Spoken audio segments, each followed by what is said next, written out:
Traffic. It is the bane of every Toronto driver's existence, and that includes traffic lights. Now, of course, nobody expects to never have to stop at a red, but many drivers complain that the way the lights are timed in this city does little to improve traffic flow or ease congestion. And nobody knows that better than Toronto cabbies. That is a problem. That is a problem. It's not sequenced. You know, you just hit the green one and the next one is yellow and red. So that's very frustrating. They drive for a living, so experience more than anyone the annoyance of sitting through a red at one intersection only to get to the next just as it turns red and then again at the next. It can be really frustrating. The lights in City of Toronto, they are not properly synchronized. I think they should learn the lesson from City of New York. They have more traffic, they have more pedestrian, they have more volume in every way and shape and form, but they are much organized, whereas Toronto is far behind. Manhattan is famous for its blocks and blocks of green lights, allowing drivers to sail right through. We're a long way from that in Toronto, which, according to Public Works Chair Jay Robinson, is one of the most congested cities in the world. Do you get a lot of complaints about that sort of thing? Every single day.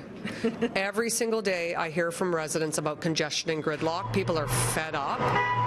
But Toronto is in the midst of a pilot project right now involving 10 intersections on Yonge Street north of Eglinton and will soon include another 12 on Shepherd.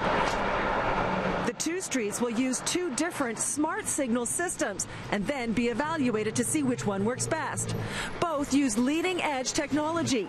The Yonge Street system includes the use of thermal cameras to adjust the timing of the lights according to real-time traffic conditions, as opposed to the fixed times at the city's 2,400 other traffic lights that will change only at peak times and off-peak times. And it's working beautifully. It's real-time. It's the first time Toronto has used this technology. It's very exciting, and we hope to roll it out across the city just to keep things flowing. We're piloting it. It's going very well, but we want to make sure we're using the best technology, and that takes a lot of research, just not locally, but what are people doing around cities around the world.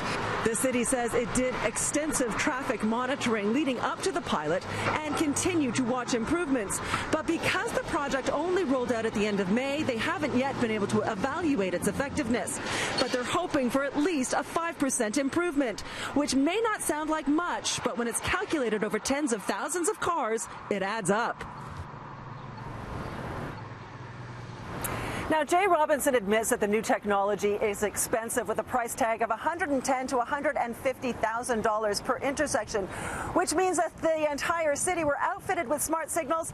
It would cost about $300 million. But Robinson says that congestion costs the city $11 billion a year in productivity. So if the technology really works, it'll be more than a worthwhile investment.